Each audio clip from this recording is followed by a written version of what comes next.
ত্বকের উজ্জ্বলতার সাথে ধরে রাখা যে বিভিন্ন ধরনের আপনি নিয়াসিনামাইড বা রেটিনলের কথা আপনি বলছিলেন, এগুলো আসলে কোন ধরনের ত্বকের জন্য উপযুক্ত, কে কোনটা ব্যবহার করতে পারে?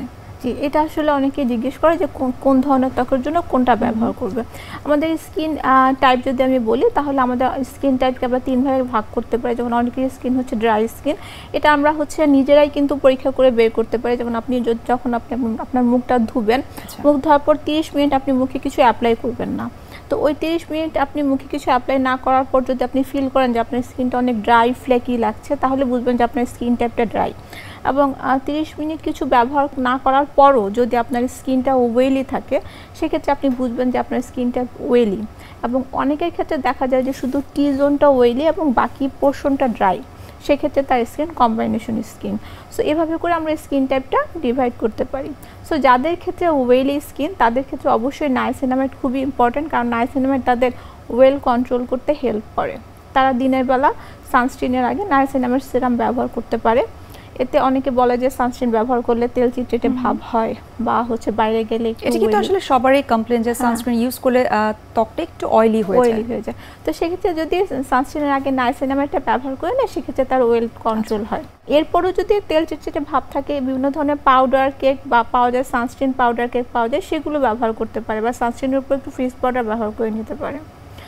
এরপর আপনার এরপর রাতের বেলা ওয়েলি স্কিনের ক্ষেত্রে আমি বলি, রাতের বেলা ওয়েলি স্কিন যাদের, তারা হচ্ছে আলফা আরবুটিন ব্যবহার করতে পারে। এটা স্কিন ব্রাইটনেসে খুব হেল্প করে। আচ্ছা, যাদের স্কিন ড্রাই, তারা ভিটামিন সি ব্যবহার করতে পারে। এটা স্কিন সানস্ক্রিনের যেই প্রোটেকশন দেওয়ার অ্যাবিলিটিটা, এটাকে অনেক বাড়িয়ে দেয়।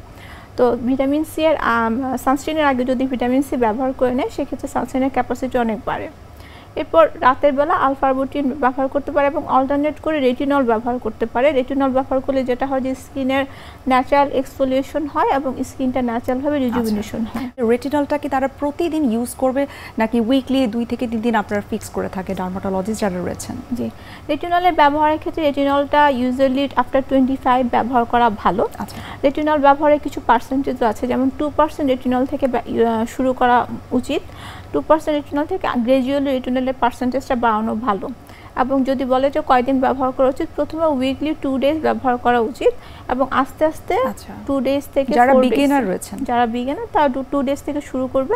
এবং স্কিনে যদি কোনো সেন্সিটিভিটি, কোনো রেডনেস ডেভেলপ না করে, সেক্ষেত্রে আস্তে আস্তে রেটিনলের যে ডেটা, সেটা আস্তে আস্তে বাড়াতে পারে। এবং রেটিনল ব্যবহারের ক্ষেত্রে কিছু নিয়ম আছে, যেমন রেটিনল যাদের স্কিন একেবারে সেন্সিটিভ বা যাদের স্কিন একেবারে ড্রাই, তারা রেটিনল ব্যবহার করার আগে তাদের যে রেগুলার ক্রিম বা ময়শ্চারাইজার বা সেরামগুলো আছে, সেগুলো ব্যবহার করে নেবেন এবং ব্যবহার করার পর তারপর রেটিনল ব্যবহার করে আবার ময়শ্চারাইজার ব্যবহার করবেন। এই মেথডটাকে বলা হয় স্যান্ডউইচ মেথড। সো রেটিনলটা সবসময় স্যান্ডউইচ মেথডে ব্যবহার করতে হয়।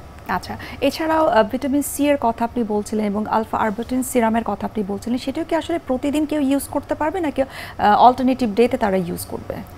ভিটামিন সি প্রতিদিনই ব্যবহার করা যায়, তবে ভিটামিন সি যাদের স্কিন ওয়েলি এবং যাদের স্কিনে একটু একনি টেন্ডেন্সি আছে, তাদের ব্যবহার না করা ভালো, কারণ ভিটামিন সিতে একনিটা একটু বাড়ায়। আর আলফা আরবুটিন হচ্ছে যাদের স্কিনে ব্রাইটেনিং চায়, তারা প্রতিদিন ব্যবহার করতে পারে। আলফা আরবুটিনের সাথে লেয়ার করে নাইসিনামাইডও ব্যবহার করা যায়। প্রথমে সে নাইসিনামাইড ব্যবহার করে 10 থেকে 15 সেকেন্ড ওয়েট করে তারপর আলফা আরবুটিন ব্যবহার করতে পারে।